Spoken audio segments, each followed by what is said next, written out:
Yo, yo, yo. Can you hear me? Can you hear me? Can you hear me? Let's see.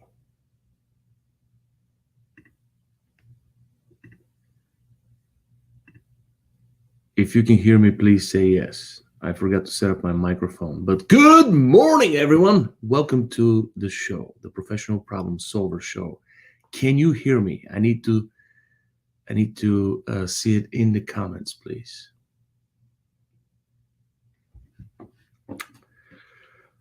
All right. Some of you, please tell me if you can hear me so we can get going with a great show this morning on how to improve your productivity, how to become more productive.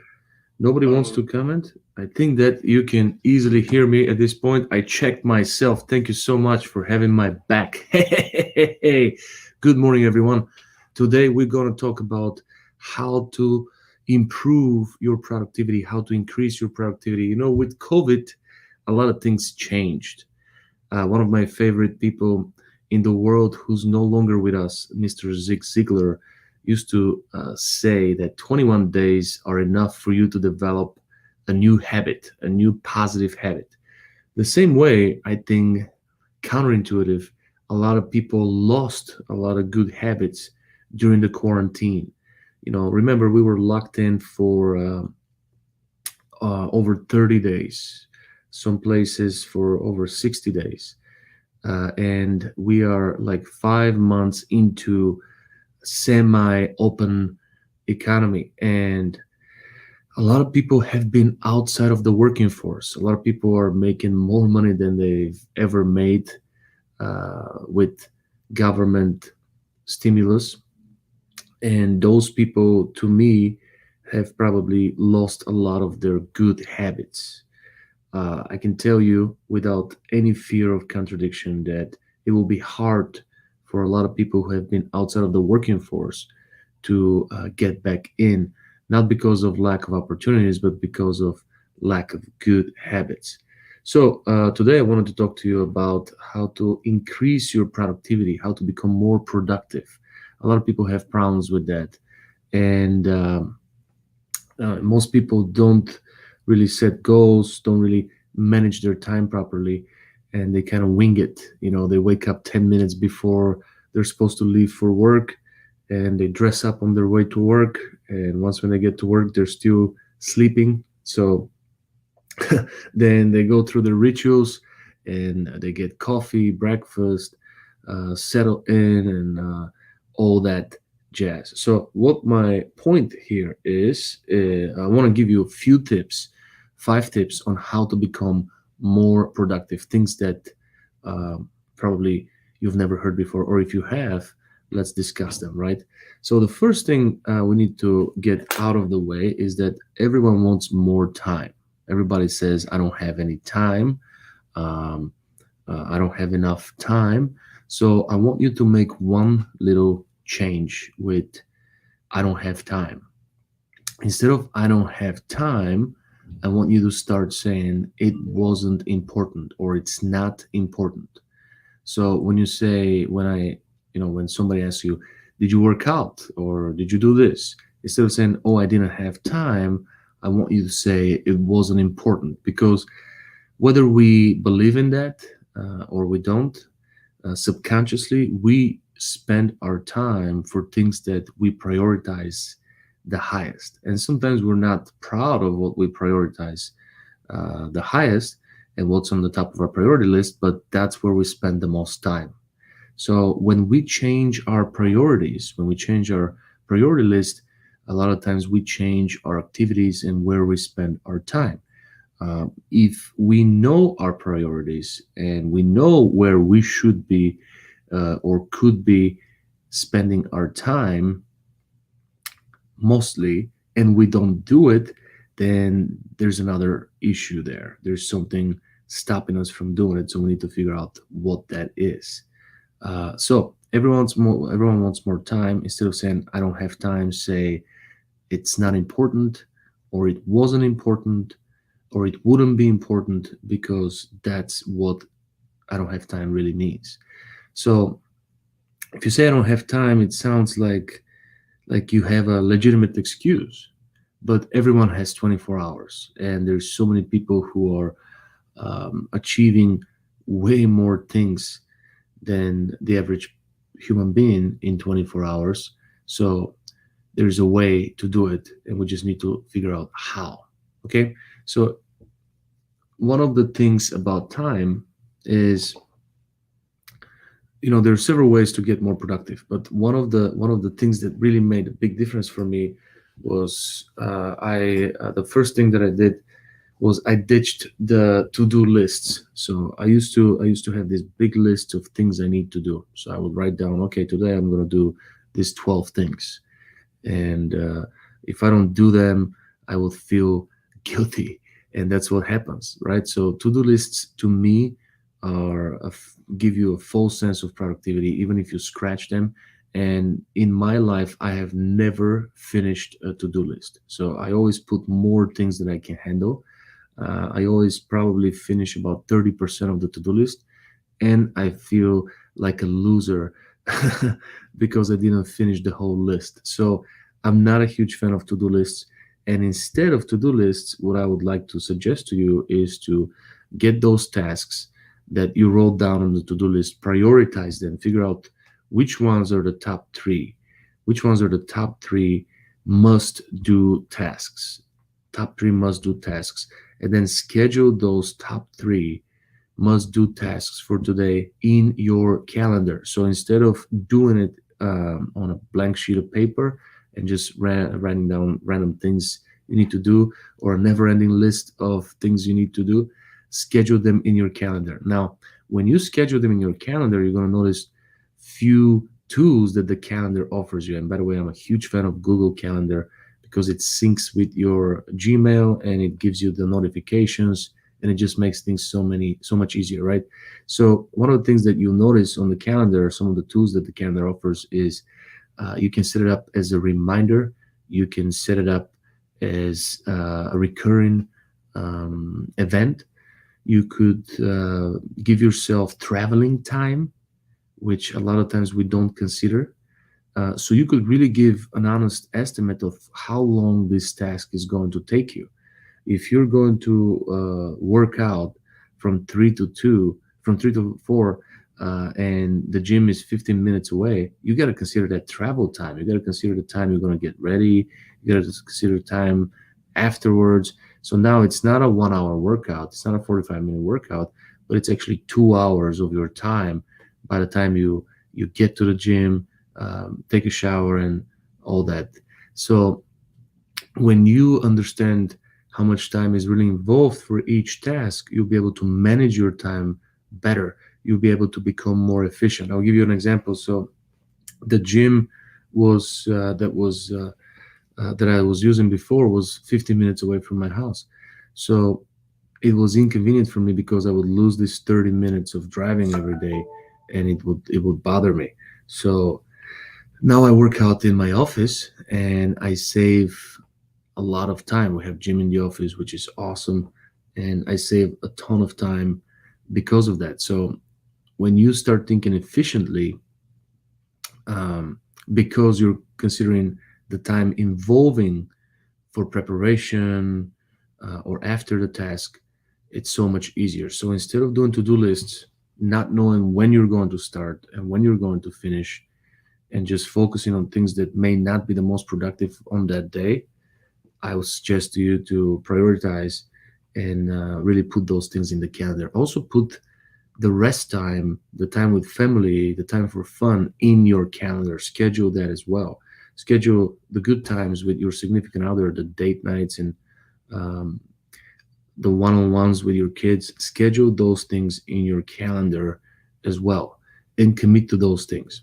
So the first thing I would suggest is ditch the to-do list. You don't want to-do lists. You don't want to do it like that. I mean, it's good to have a list of tasks. I have a list of 123 things that I need to do, and they're also set on priorities, and they're also based on my goals.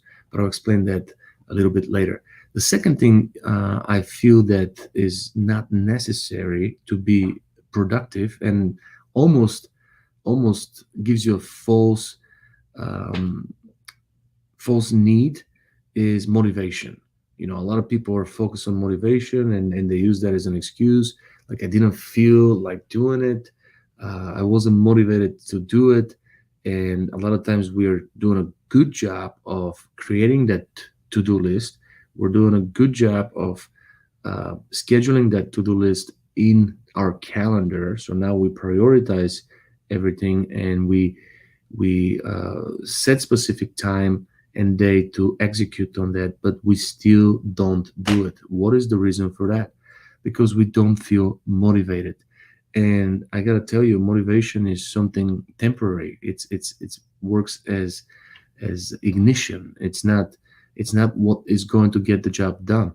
It gives us that initial um, torque to get going, but it's really not what gets the job done. So productive people don't always have to be motivated before starting something. And 75 Hard is a phenomenal example of that. You got to do it no matter what. So when you have self discipline, self accountability, you will be able to do the tasks regardless of how you feel. So this is a better lesson here. Most productive people don't feel like doing all the things that they're doing every day. But that is the difference between successful people and average people. Successful people do the easy things every single day, and the easy things are very easy to do and also very easy not to do. So average people choose not to do the easy things, or they do them for 2 weeks, 3 weeks, and then they give up. They underestimate the importance of compound interest. So successful people, productive people, they realize that they have to do those tasks regardless of how they feel, because they're necessary to achieve their goals. So when there is a plan, and when it's a definite plan, and when you know that it's going to work inevitably, as long as you connect those dots, as long as you finish those little tasks, the motivation is not necessary, because motivation is replaced with purpose at this point. So now the person understands that, hey, we're doing this for the goal, we're doing this for a greater good, right? So I'm going to do this task regardless of how I feel. So most productive people, most successful people focus on self discipline, self accountability, which is more important than motivation. I would 100% bet on that. So give up on motivation. I mean, motivation is good, and it's great to feel motivated before you execute each task.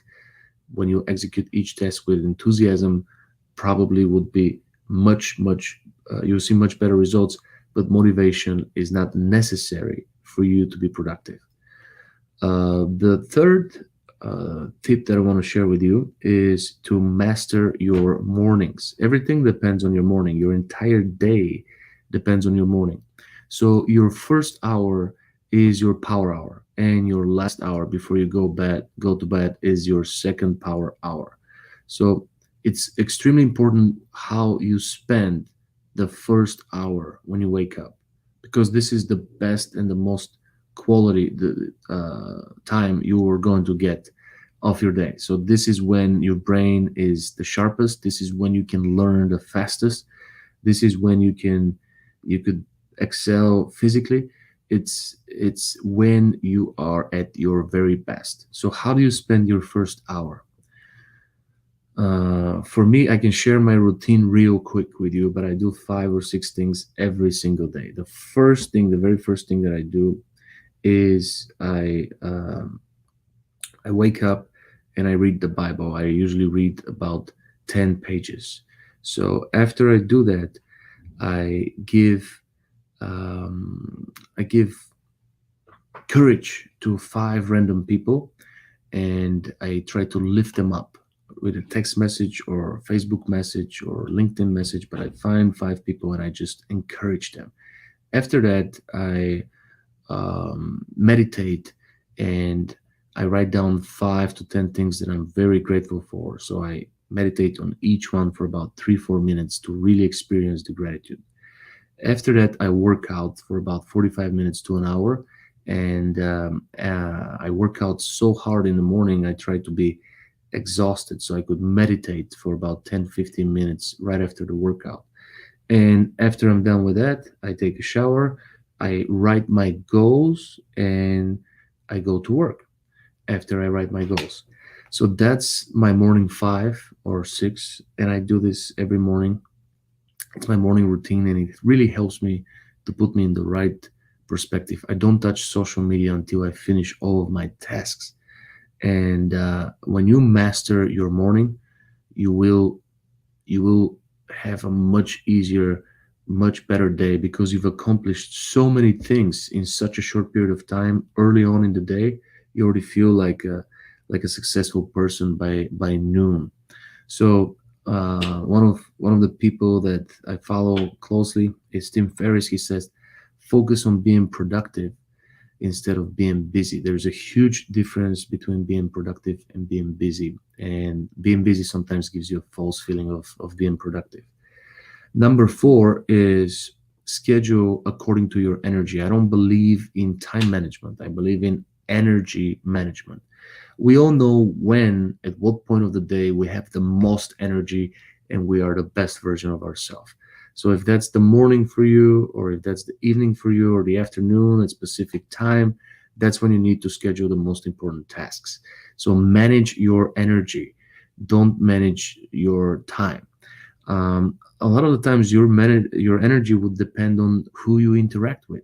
So if you're interacting with some negative people in the office, or you wake up and you talk to somebody who's going to steal your positive energy and exchange it with some negative energy, that could potentially kill your productivity. It could kill your day. So protect your energy from negative people, protect your energy from fake friends, from fake people, because that's the most precious resource you have. And we do have limit on time, and we do have limit on energy. If you spend the morning in your power hour with someone who drains your positive energy, someone who steals the enthusiasm from you, it will be very difficult to complete any tasks after that. So make sure that you only surround yourself with people who feed you with positive energy instead of stealing yours. In the morning, specifically while you're doing routine, the best is to do it by yourself. That way you can manage your energy and have full control over that, and be very selective on who you speak to and what you talk about. But schedule tasks that require focus and concentration for those times of the day that you feel the most, uh, that you feel the best, and you'll find it very easy to follow through. So make sure you manage your energy. Don't focus so much on the time. Focus on the energy and who you're sharing your energy with. So the final tip before I let you go for today would be reverse engineering. Successful people, productive people always work backwards. They set the goal. One of my favorite people, um, Henry Ford, said, "There's nothing particularly hard if you break it down on easy, small tasks." So it doesn't matter how complicated a goal looks like. You will break it down on tasks. And if you can't break it down on tasks, then find someone who achieved that goal. And that someone is going to help you to break it down on tasks. That someone is going to help you to realize what action steps you need to take, what people you need to get involved with your goal, how long it's going to take to achieve those tasks, and how to break it down on daily activities, on daily small minimal tasks that you need to do every day, so you can get closer to your goal. And this is what makes the biggest difference when you set your goals, and when you set up daily activities that don't really affect those goals, don't really impact those goals, don't really help those goals to progress on each day, so you can track the progress. You're really not going for your goals. So make sure that every activity that you do that really matters, anything that you call productive, is tied to your goals. If your actions every day are not tied to your goals, you're not going to achieve them. Simple as that. You can write them down 30 times a day if you want. If you don't work towards the goals, you're not going to achieve them. Okay, so this is what I wanted to share with you. I hope this is helpful and you're going to become more productive following those 5 tips. This is something that I've been implementing in my life, and I've been trying different systems and different goals, and I try to be as productive as humanly possible. I write down specific income producing activities for myself and my team each and every day, but we keep adjusting based on our styles. We keep learning how to be more productive. So ditch your to-do list, not completely. Use it just for perspective so you can take those tasks and prioritize them and schedule them in the calendar properly with the necessary time for completion. But do not just rely on to-do list. Make sure you put the to-do list in your calendar. Then give up on motivation. You don't depend on motivation. You don't need motivation to do the things that are necessary for your success. It doesn't matter if you're sick or you feel you don't feel like doing it. Just start doing it, and once when you complete it, the enormous feeling of accomplishment will be inevitable. Some of the days where I don't feel like doing important things that I know are necessary and are vital for my success, once when I start doing them, I usually surprise myself by the end on how well I complete those things, and a lot of times it's the best way to do it. So master your mornings.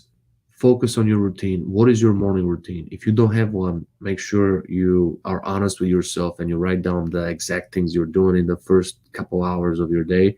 And if those things don't make you more productive, if those things don't help you achieve your goals, ditch those things and replace them with positive habits.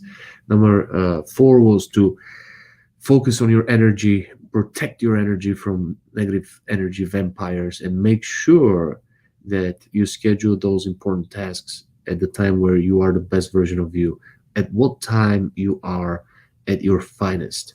When do you have the most energy? Set up the critical tasks for those times. For me, it's the morning. So if I have